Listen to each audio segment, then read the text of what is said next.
Olá, estamos hoje em mais um episódio aqui do nosso podcast na Train Lab. E hoje a mesa ela é multidisciplinar e não é à toa, porque o cuidado do paciente ele não é feito por um profissional, ele é feito por equipes. E hoje os nossos convidados, Dr. Mário Carpi e Juliana Couto, vou fazer uma breve apresentação, mas eu quero que vocês contem aí para o nosso público de casa, para quem está nos ouvindo, quem são vocês, onde estão atuando, porque hoje tem um conteúdo extremamente relevante. Não que os outros episódios não sejam, mas hoje nós vamos falar de odontologia hospitalar, o impacto do paciente na terapia intensiva, desse tratamento, do acompanhamento e também do impacto da interação multidisciplinar no desfecho e na melhor assistência. Dr. Mário e Juliana, sejam bem-vindos. Muito obrigada, Ju. Obrigada, Dr. Mário. Obrigado, eu agradeço o convite. Falar de educação e multidisciplinaridade é sempre um prazer.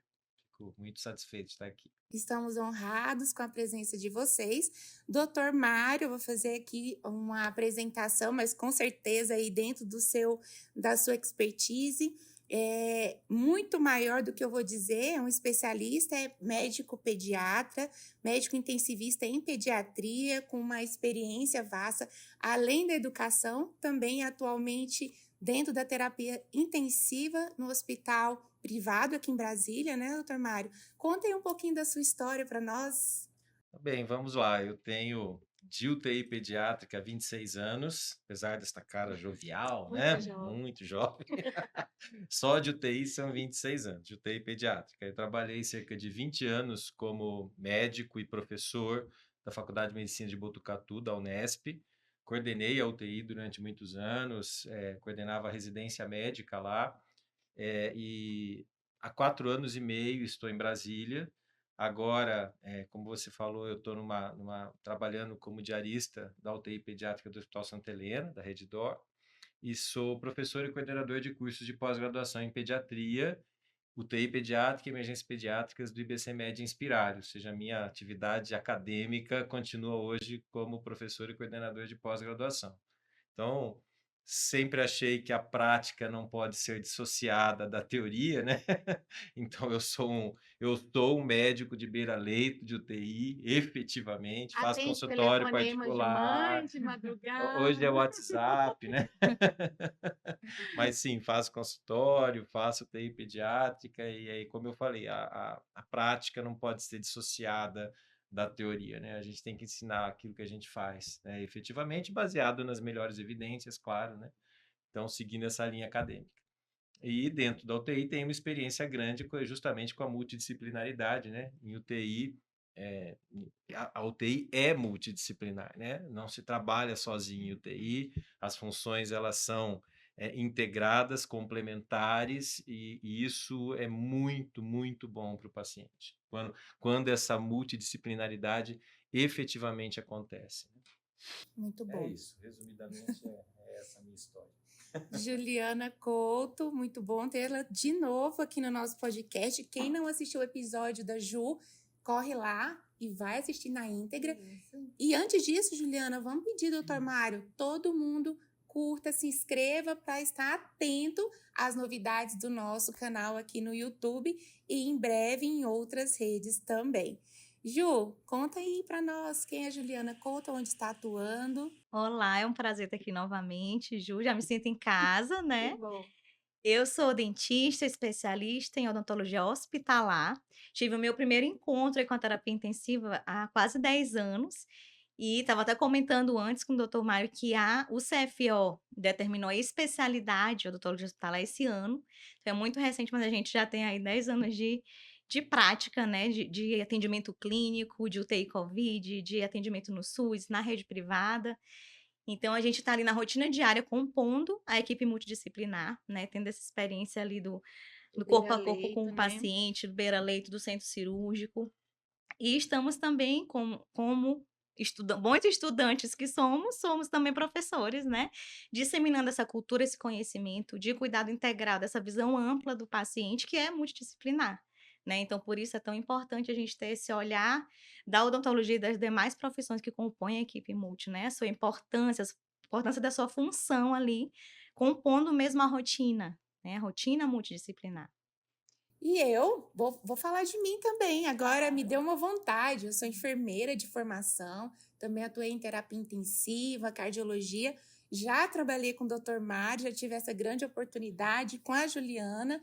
Sou empreendedora, atuo na educação também e por isso nós estamos aqui para falar sobre essa atuação multidisciplinar, educação e para os nossos pacientes, que é o objetivo de estarmos aqui, né? De levarmos o conhecimento para os alunos, para outros profissionais e para acender, né, a lâmpada e para que todo mundo lembre-se quais são as melhores formas de atuação, as melhores práticas e como vocês hoje atuam na prática assistencial. Vamos começar por assuntos talvez difíceis, por desafios, Juliana, doutor Mário. Ju, tá fácil ou tá difícil inserir a odontologia hospitalar nas instituições de saúde hoje? Como tem sido? Como tem sido? A gente está numa época de desbravar caminhos, né, digamos assim. Então nós temos, como eu citei anteriormente, me apresentando, uma equipe que iniciou aí há 10, há 15 anos, né, esse trabalho, que ainda era muito restrito, mas hoje nós estamos em pleno, assim, tempo de abertura de mercado. Já somos a especialidade, né, junto ao nosso Conselho Federal, então os hospitais já estão reconhecendo o dentista na sua especialidade hospitalar, intensivista, né?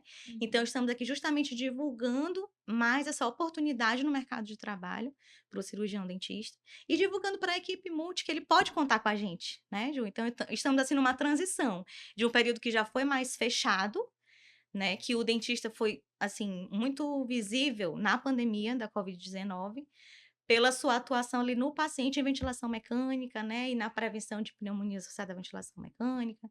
Mas aí já mostrou que temos outras contribuições, outras formas de contribuir, né, na assistência com esse desenvolvimento ali na evolução do paciente. Então, assim, eu acho que a gente está numa fase muito boa de quem tem interesse, quem tem afinidade, paixão, como eu tenho por essa área, o momento é agora, sabe? De quem quer se preparar para quando chegar a oportunidade já estar preparado, eu acredito que o momento seja esse. Doutor Mário, e aí, como tem sido na tua atuação a participação do dentista, do cirurgião dentista dentro da terapia intensiva? Como tem sido a sua vivência, a sua percepção sobre isso? Bom, eu estava até comentando com a Juliana antes da gente iniciar o programa aqui, o podcast. Eu tenho mais ou menos o mesmo tempo que você em vivência de odontologia hospitalar. Faz cerca de 10 anos que eu comecei a ter essa experiência. Então, eu acho que a primeira barreira é as próprias coordenações das unidades de terapia intensiva entenderem a função e a importância do cirurgião dentista dentro do dia a dia da UTI, né?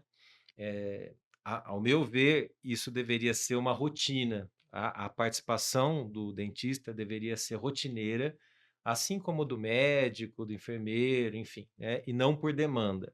Eu sei que a gente trabalha muito por demanda hoje, mas a minha primeira experiência foi justamente uma experiência com rotina. Acho que posso contar a Por história aqui favor, rapidamente, importantíssimo. mas durante os 20 anos que eu trabalhei numa instituição pública, numa faculdade de medicina, a gente praticamente não tinha um dentista disponível, mas era só por demanda, e a demanda não existia. E a demanda não existia por falta de conhecimento nosso mesmo. Então eu Pra posso quê, né? afirmar aqui, assim, os médicos intensivistas, a equipe, né, de assistência dentro da UTI, não tem o olhar específico para lesões específicas na cavidade oral. Ela não está treinada para identificar pequenos abscessos periodontais, pequenas lesões que podem virar um grande problema num paciente imunodeficiente, particularmente no paciente oncológico. Simplesmente nós não estamos treinados para isso. Então, é a visão do especialista.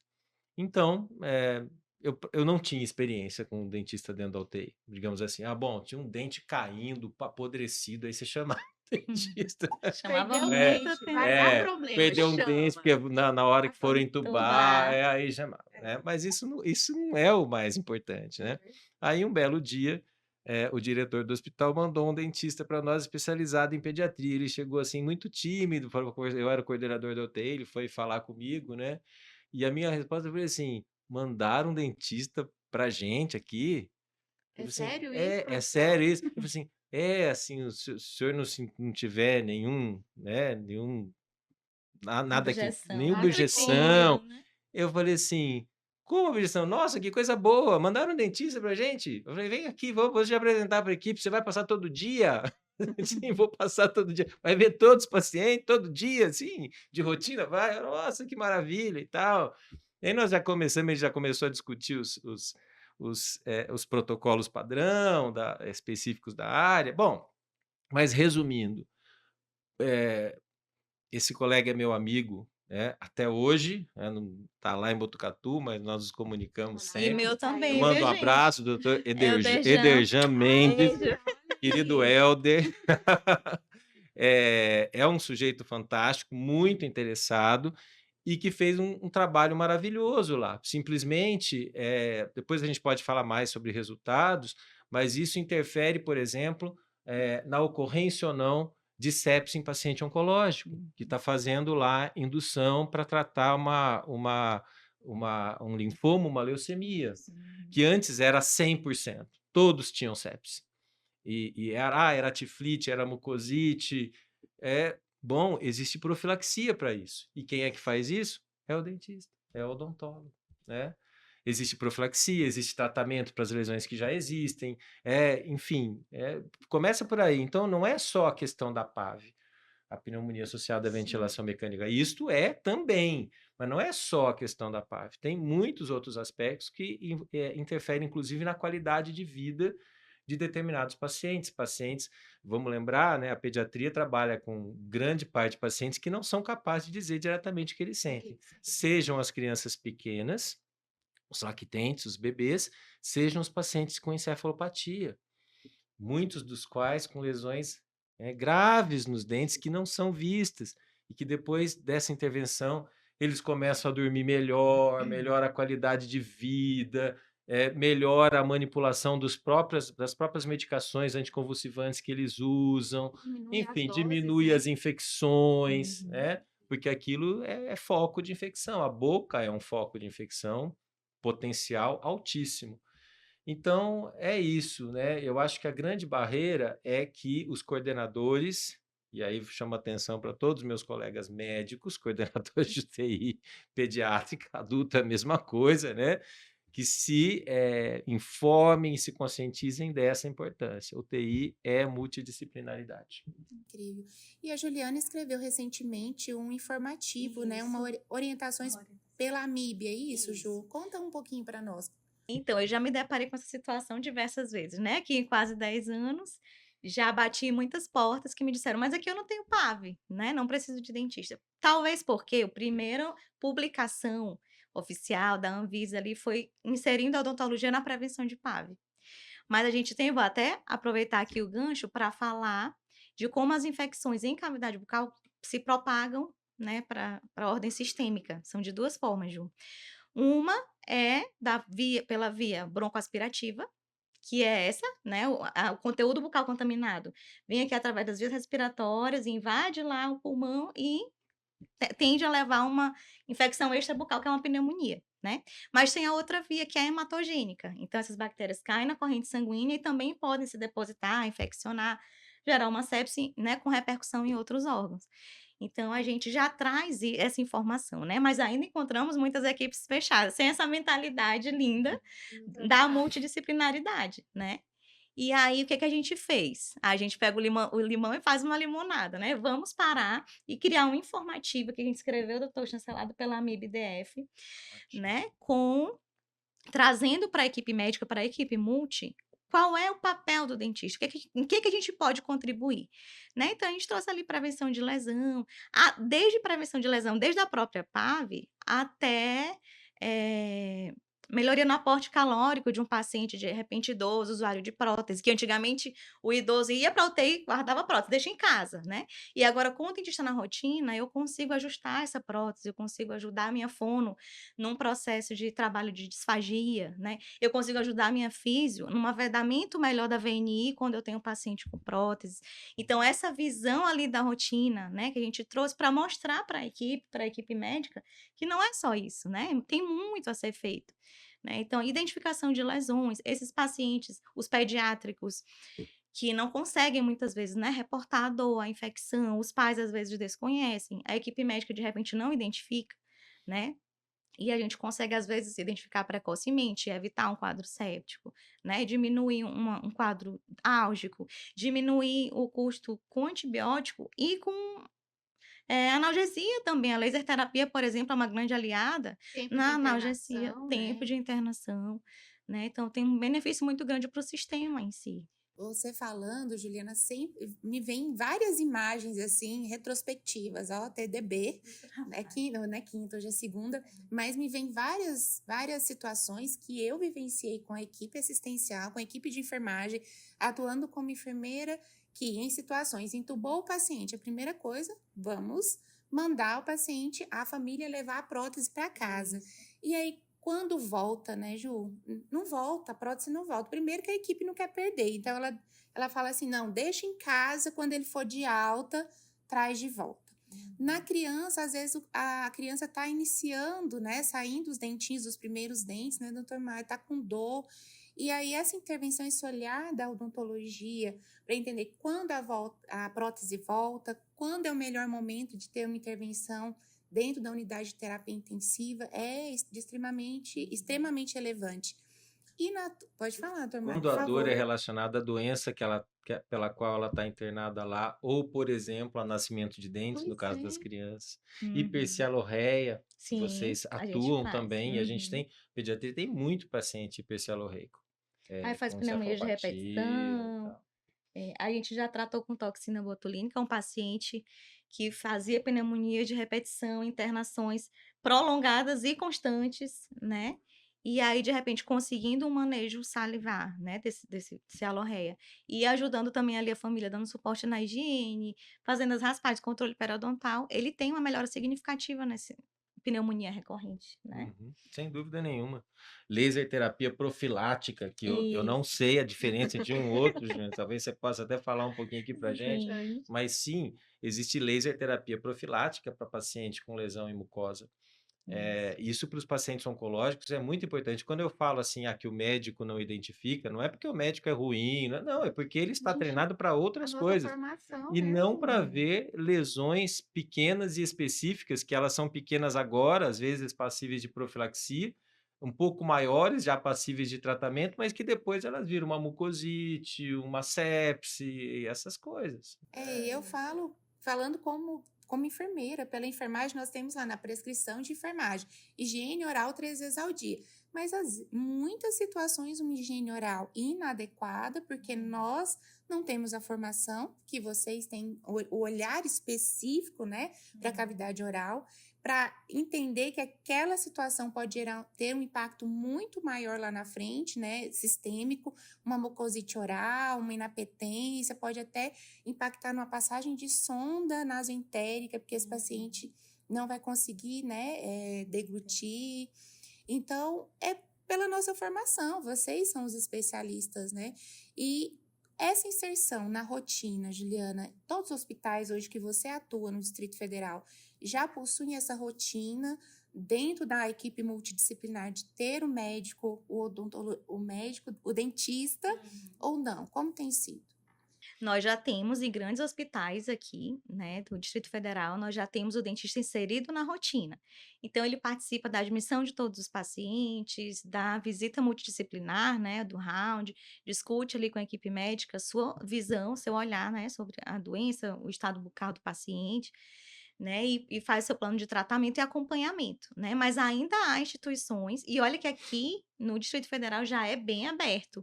Eu percebo que, comparado a outros estados, a gente já está bem avançado aqui em relação a isso. A aceitação do dentista na rotina mesmo, né? Mas ainda temos, sim, hospitais que não tem o dentista, né, rotineiramente, e atende por demanda, o médico pede o parecer do especialista quando ele percebe, quando ele está diante de um quadro difícil já, né.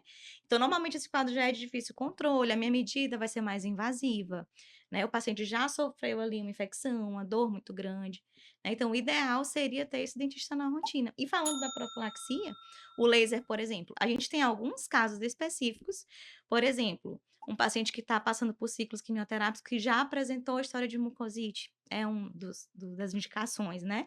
Um paciente que vai fazer o condicionamento para transplante de medula óssea, é uma indicação indiscutível.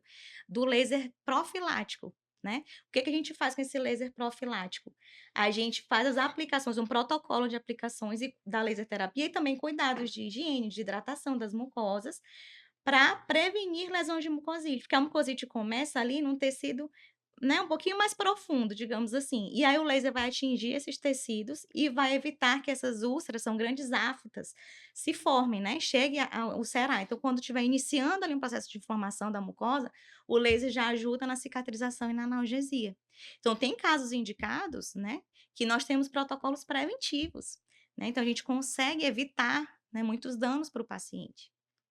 Às vezes é um pequeno enantema, né, Juliana? Que, quer dizer, ele Isso, não tem uma lesão muito clinicamente extensa. extensa ou claramente evidente, mas com o olhar do especialista vê o pequeno enantema que vai virar mucosite depois. Exatamente. Doutor Mário, o senhor lembra de algum caso ou situação onde a intervenção desse profissional foi assim um divisor de águas no desfecho, na conduta desse paciente, de algum Não, Eu, paciente eu seu? lembro de vários casos, Juliana, em Ai, Botucatu, compartilhe um pra mim, vários por favor. casos, casos de paciente. Primeiro, assim, dos pacientes que oncológicos me chamou muito a atenção, que eram pacientes que quase que invariavelmente eles evoluíam para sepse, e isso diminuiu demais, quase zerou no nosso serviço.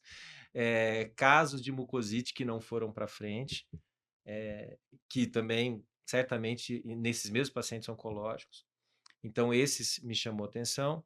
E teve um caso muito particular, que não foi nem dentro da UTI, na época eu passava visita na enfermaria de pediatria também, com os internos do sexto ano, residentes e tal, e tinha um paciente encefalopata, que estava lá para controle de crise, pneumonias de repetição, que sempre é atribuído assim, né? O paciente encefalopata tem uma tosse mais ineficaz, mais secreção, porque ele já tem hipercialorreia, ainda usa um monte de anticonvulsivantes, e aquele paciente era um paciente que internava todas as vezes, e era um paciente que tinha um sono muito agitado e muito ruim, o que piora o limiar de convulsões, né? E aí nós pedimos a intervenção do dentista, que era o Helder, no caso, citei ele aqui de novo, mas é um Temos que amigo do trazer coração, é um amigo do coração, doutorado. doutor Helder Jean. E aí chamei, pedi a avaliação dele, né? Aí ele foi lá, avaliou. Resumindo, a criança tinha muitas lesões na boca, abscessos periodontais, dentes completamente estragados, vários que precisavam ser removidos. E aí ele falou: olha, Mário, tem que fazer isso, isso, aquilo lá, tem que remover esses, tratar com assim, assado. Eu falei: Faça, vamos fazer. Eu preciso que, para determinadas intervenções, vocês façam sedação, analgesia, porque era um procedimento, dava até para fazer lá, mas ele ia ter que precisar da nossa ajuda. Eu falei: tranquilo, a gente faz. Bom, resumindo, a qualidade de vida desse paciente melhorou demais, ele passou a dormir a noite inteira, Uhum. né?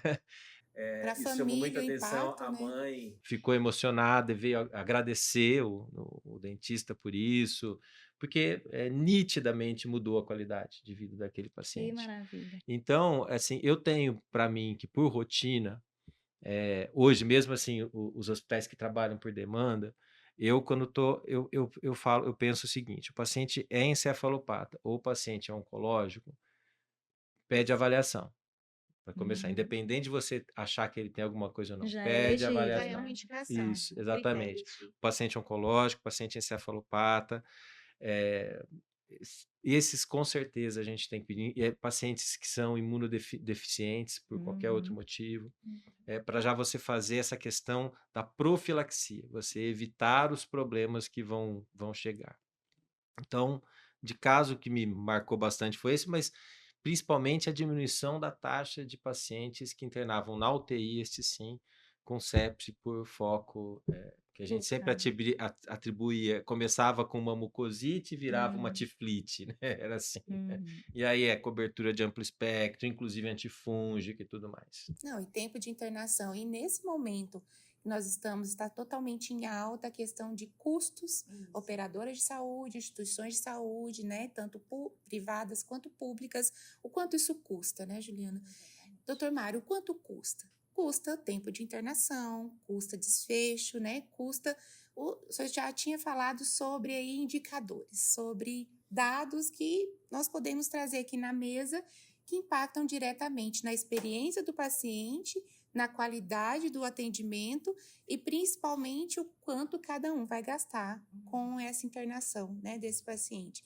Porque dói no bolso, e quando dói no bolso, vamos pensar na importância da prevenção da profilaxia, né, doutor Mário? Dos protocolos institucionais e de cada unidade, com critérios para solicitar a avaliação desses profissionais. Não só da odontologia, né, doutor Mário, mas da físio, da TO, enfim.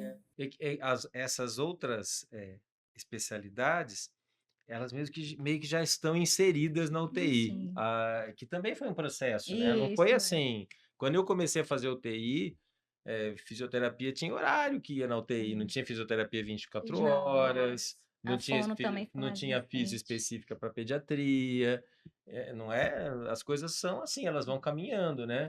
Então era enfermagem e equipe médica, né? E tinha horários que tinha fisioterapia, tinha horários que não tinha. Agora, hoje não, nós temos fisioterapeuta 24 horas praticamente em todas as nossas UTIs, nós temos atuação da fono, começa a ter mais atuação da farmácia clínica, não é em todos que há uma participação efetiva da farmácia clínica, mas começa a ver. E o dentista vem na mesma linha, eu vejo dessa forma. Eu acho que todos esses profissionais só agregam. A gente sempre tem que ter essa postura, né, de ampliar a equipe. Como eu falei, assim, quando eu fiquei sabendo que ia ter um dentista para nós lá na UTI todo dia, eu falei, mas você vai passar todo dia? Abriu um sorrisão. Verdade. Eu queria ter encontrado com esse sorrisão também. Mandaram para mim um dentista aqui todo dia. Eu falei, nossa, que maravilha. Veio A gente nem olhar. acredita direito. Ju, e aí, inclusive, quando o doutor Mário veio me contar dessa experiência, o dentista a que ele se refere é conhecido meu. Na verdade, a gente discutia muito ali, principalmente nesse período da Covid, um pouco antes, já se discutia. Ele, para mim, é a referência de odontologia pediátrica, né, na terapia intensiva. E já assisti aulas com ele, tudo, já trocamos ideias. E o que acontece? Quando ele começou a me contar, o que eu pensei? Meu Deus, tomara que a experiência tenha sido boa. Eu fiquei gelada, assim. Porque, gente, como eu disse, a especialidade de odontologia hospitalar é muito recente. Então, se você vai ocupar esse ambiente que não é visto na graduação, porque não é visto nada na graduação dessa rotina, e você se encontra com esse ambiente completamente novo, desde os equipamentos, protocolos, tudo, né? Até o estado do paciente, você precisa estar preparado, né? Para ocupar esse espaço. Então, ainda bem que a experiência com o Dr. Mário foi positiva, né? Porque a gente, para ocupar esse espaço, a gente precisa estar preparado, a gente precisa estudar, né? E identificar, por exemplo, o Dr. Mário trouxe muito, um quadro séptico que iniciou com uma mucosite oral, por exemplo. Um paciente de consultório, né? O que a gente vê na graduação é o atendimento ambulatorial, né, odontológico ambulatorial. Então, um paciente de consultório que, por exemplo, uma prótese machucou, fez uma úlcera, né, na sua mucosa, você vai fazer o quê? Eu vou passar um corticoide tópico, ele vai para casa daqui a 3 dias. Quem não tem afta, né? E tá tudo bem.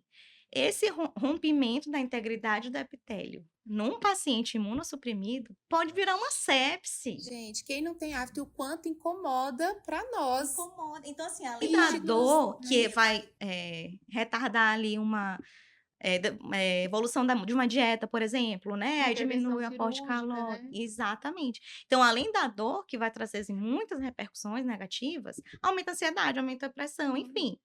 Mas pode infeccionar, né, essa porta de entrada, um paciente estiver imunossuprimido, e pode gerar um problema muito maior, um problema sistêmico, uma infecção que vai prolongar o tempo de internação, né, o custo com antibiótico, a morbidade do paciente.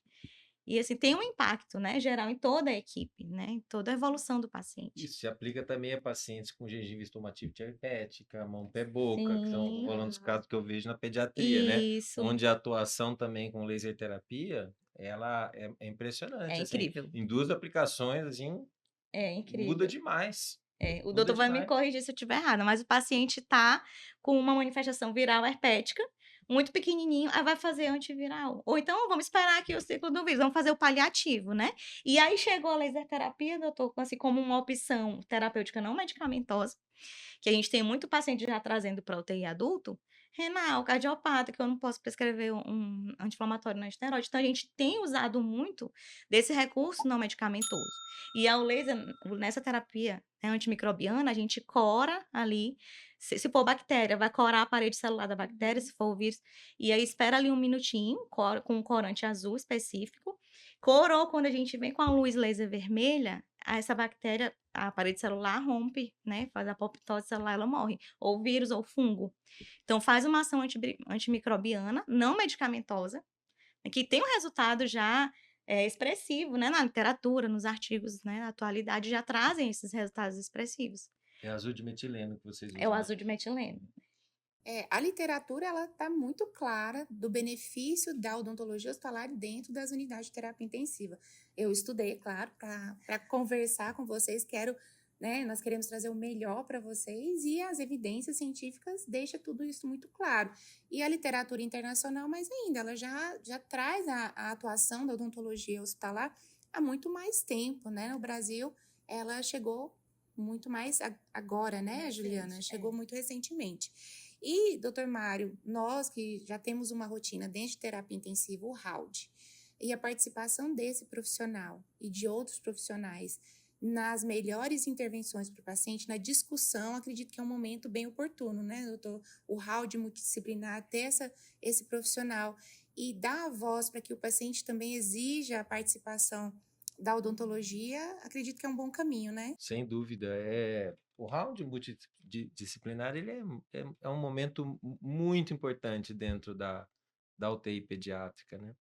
Aí eu faço o round com a participação da família, inclusive. A Uhum. gente tem um ambiente que propicia o familiar participar do round do seu filho. E aí todos os membros da equipe têm a oportunidade de falar do seu aspecto, né?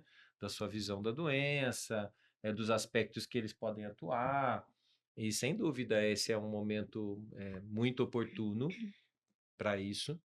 Para quem não tem o dentista rotineiramente, é um momento para se discutir sobre essa possibilidade, mas veja que novamente, ele fica dependendo de que haja alguém na equipe que alavanque quando não é uma rotina, Isso. né? A entrada do dentista naquele caso, né?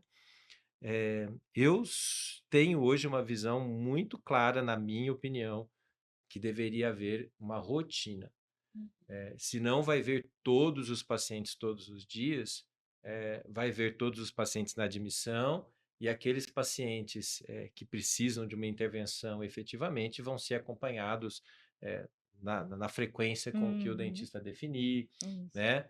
Enfim, eu acho que isso tinha que ser rotina e acho que vai chegar um dia que isso vai acontecer. Como aconteceu com a fisioterapia, Uhum. que hoje Vamos você ficar não felizes. imagina uma UTI pediátrica sem o fisioterapeuta. E a É. fisioterapeuta Hoje a 24 gente horas não por dia, imagina, né, né? como trabalhar E, se, bem. e eu sei que existem, né? O nosso Mas Brasil, ele assim, o é... Brasil é muito grande, muitas diferenças socioeconômicas e culturais. Mas, assim, as grandes UTIs e que querem ser referência em qualidade, não se imagina que não tenha fisioterapeuta 24 horas por dia. Mas houve uma época, nem tão distante assim, há Uhum. 20, 30 anos atrás, onde não era assim, né? Então, eu acho que vai chegar um ponto em que o dentista vai fazer parte da rotina e não mais ser chamado por demanda.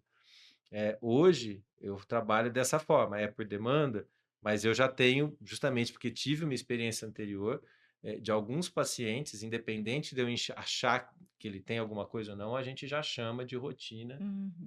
para avaliar, né? Pelo menos os oncológicos e encefalopatas. Tem aspectos de higienização da boca da Sim. criança, até com escovas que tem sucção, Isso, automática. tem. Eu não sei falar sobre isso, mas É eu isso sei que existe mesmo. porque eu vi. Aham. Eu vi, Sei ó, que vão funciona bem, vão né? competir a compra, porque e facilita para enfermagem, né, então É. tem que ter um treinamento de como se faz a higienização adequada, depois o Isso. treinamento do uso das escovas, qual a melhor escova, enfim, a gente não sabe isso daí é uma coisa para especialista, mas que tenha repercussão, no restante da internação daquele paciente, em internações futuras para evitar, né, Uhum. novas pneumonias, novas complicações. Eu acho que tem muitas infecções que a gente não identifica o foco e que a origem pode perfeitamente ser da boca e a gente nem tem noção disso. Uhum. Inclusive, em breve nós teremos um paciente aqui falando sobre a sua trajetória, também relacionada a uma doença que estava na boca. Exato, de repercussão sistêmica. E aí eu quero também, Ju, que você traga sobre o paciente paliativo. Porque mesmo pediatria, adulto, o paliativo, algumas pessoas falam, não precisa olhar para ele. Ele vai morrer. É assim, não é assim? É triste, né? Mas a gente ainda ouve. Aí nem é paliativo. Nossa, não, é largativo. É largativo, aí não é paliativo. Então, eu inclusive li recentemente uma frase da professora Ana Cláudia Quintana Arantes, que é uma professora de cuidados paliativos da USP, e ela fala assim: muita gente, muitos médicos, ainda acham que o cuidado paliativo é tirar, remover o cuidado, a diminuição de cuidado, quando não é, ampliar o cuidado, né? Então, Ju, mesmo no paciente pediátrico, se eu tenho um paciente diante de uma doença ameaçadora da vida, esse paciente precisa receber cuidados paliativos, né? Essa doença em questão pode não ter objetivo, o objetivo do tratamento pode não ser mais a cura da doença, mas ele vai receber um suporte, né? De controle de dor, de conforto, qualidade de vida. Eu costumo falar para os alunos, qualidade de vida até o fim da vida, né? Então, uma higiene oral bem feita. Esse paciente, de repente, morre daqui a 2 dias. Esse paciente vai receber uma família, ele precisa passar por esse momento da morte com dignidade, né? Um paciente que às vezes está com sangramento em cavidade oral, a família vai visitar e se depara com aquela situação, né? É difícil. Tem paciente, doutor, que a gente faz muita plaquinha protetora oclusal, não é a placa de bruxismo. É um paciente que está com alguma alteração neurológica e faz distonia muscular, espasticidade muscular. E aí o que acontece? Mordeduras involuntárias, laceram um pedaço da língua, sangra. O paciente não está me relatando dor, mas quem me garante que ele não está sentindo dor, né? Qual mãe quer ver seu filho, sua criança, com um pedaço da língua pendurada, Ju? A gente já suturou a língua assim, sabe? Que fez uma laceração profunda. Então, a gente faz a plaquinha de silicone confortável para proteger e evitar novas lesões. E para evitar, para prevenir, só consegue quem está na rotina, né? Senão a gente vai para resolver. Mas prevenir a gente só consegue se tiver na rotina. Né? Então, o paciente, mesmo criança, pode estar sim sob cuidados paliativos e a odontologia, como as outras, né, profissões, devem contribuir para esse conforto, né, desse paciente. Doutor Mário, o cirurgião pediatra, ele tem esse olhar de olhar para a boca da criança que vai para uma cirurgia, pré-transplante, ou fica para a rotina da UTI olhar? Para a rotina da UTI olhar. Não, ele vai fazer a parte cirúrgica específica, fica para a rotina da UTI olhar. E aí? Agora, eu quero muito que vocês tentem virar a chave de quem está assistindo aqui o nosso podcast para sensibilizar. A Juliana é a profissional que atua aí diretamente nessa área, na especialidade, mas o doutor Mário já trouxe vários pontos relevantes para que seja indispensável a avaliação do olhar, da odontologia e da atuação, mas de desfecho, olhar econômico, o que mais, doutor Mário, que tem essa relevância? Olha, além de tudo que nós comentamos aqui, né, como você falou, desfecho, a questão de custos, de tempo de internação, que podem sim ser modificados por ações preventivas e também curativas precoces, eu acho que tudo isso que a gente falou aqui tem aspectos humanitários também, né, Juliana? É a questão humanitária. E quando a gente trabalha com crianças, e grande parte das crianças que internam em UTI pediátrica hoje são crianças que têm problemas crônicos, são pacientes portadores de encefalopatias graves, mas são pacientes que contactuam com a gente. Eles contactuam, se eles não falam, eles contactuam com o olhar, eles sorriem, eles interagem da forma com limitações motoras, cognitivas, muitas vezes, mas que estão lá com as suas famílias, tratando infecções graves. Então, esse aspecto de cuidado, ele é um aspecto humanitário também, né? Você falou, por exemplo, do corte na língua, né? Mesmo num paciente paliativo, imagine, né? É Como é admissível a dignidade, né? dignidade, né? Sentir ou não dor durante a internação, independente de ser um paciente em cuidado paliativo. O exemplo que eu dei aqui, que você perguntou de um caso que me chamou a atenção, na verdade me chamou a atenção mais até pela questão maior de todas Humano. humana, Uhum. que era uma família que a avó que cuidava dessa criança, ela não dormia à noite, porque o paciente ficava agitado, gemia, enfim, e dá remédio, e de repente ambos começaram a dormir. Isso é uma questão humanitária. Doutor, e esse olhar É isso. humanizado, complementando, para a família, né? Como o senhor trouxe da Sim, para a avó. família. Principalmente no paciente É. pediátrico, em todos. A família se envolve, a família sofre junto, mas no pediátrico já tem aquela questão assim, poxa, é um sofrimento precoce, é uma morte, um óbito precoce, né? E a mãe, a avó, a família se envolve ali nesse sofrimento. Então, quando a gente oferece cuidado para esse paciente, é um cuidado extensivo à família. Você acha que um paciente que fica com um grau de bruxismo, de hipertonia, na verdade, não é nem Sim. bruxismo, né? De hipertonia, que lesa os dentes, você acha que a família, que a mãe dorme direito? Não. É isso, né? Nenhum deles dorme direito, É. né? E a gente quer dizer, Ju, que a gente pode mudar essa situação, a gente pode melhorar. Às vezes, se for um paciente paliativo, não tem cura para aquela doença. Mas, por exemplo, para distonia, hipertonia muscular, tem. Eu posso fazer uso da toxina botulínica no SUS, já, na rede privada, né? E levar ao conforto desse paciente, né? Diminuir aqui a rigidez muscular, o tratamento da cialorreia. A gente faz também a toxina botulínica nas glândulas salivares maiores, na parótida, na submandibular, e diminui aquela secreção da saliva, né? E aí eu diminuindo aquela babação, gente, desde esse aspecto feio, fétido, o bebê tá lá, né, toda a vida escorrendo aquela saliva. Desde aí até benefícios como controle de disfagia, essas pneumonias aspirativas, né? Então são inúmeros benefícios. Ó, e sepse mata, né? Finalmente, né? Sim. Eu continuo insistindo nisso, né? Então, voltando aos pacientes oncológicos, que me impressionou muito a minha experiência desse aspecto específico, Uhum. né? Eh, Hoje, a principal neoplasia que acomete crianças é a leucemia linfocítica aguda. Outras leucemias também, linfomas, tumores do sistema nervoso central, mas as leucemias de uma forma geral. E embora sejam muito agressivas, existem protocolos muito eficientes de quimioterapia. Invariavelmente, esses pacientes ficam extremamente imunodeprimidos e eles vão ter infecções. É muito difícil um que passe sem nenhuma infecção, mas você pode amenizar a gravidade dessa infecção e até prevenir outras. E vamos lembrar, gente, que sepse mata, né? Sepse é infecção com disfunção de órgão.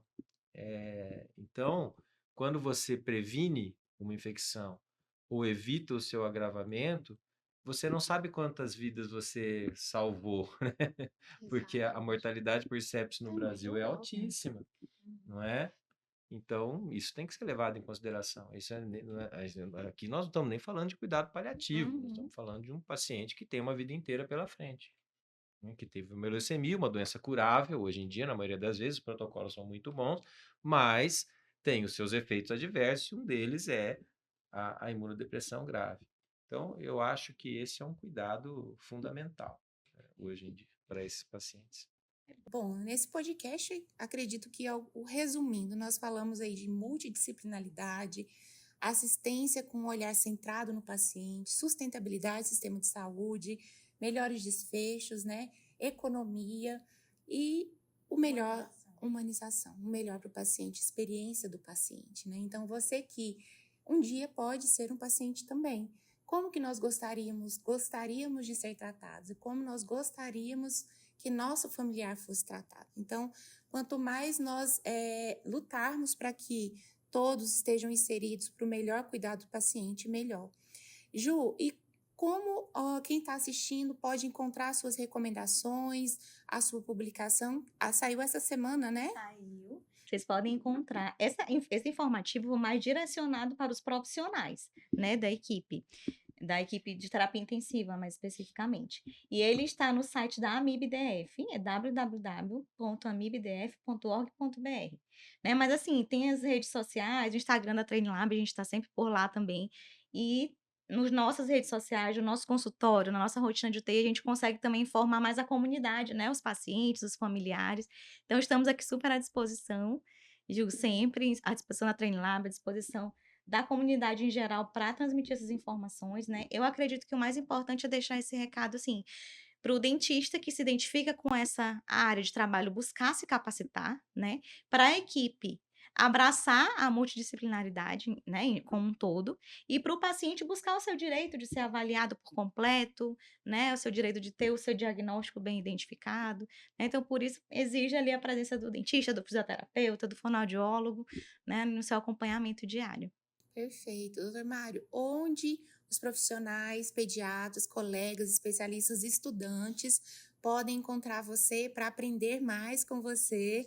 Eu sei que o doutor Mário viaja o país inteiro e suas redes sociais, consultório. Conta aí para nós. Tá bem. Podem me encontrar agora nos perfis da Train Lab, que eu faço parte do time.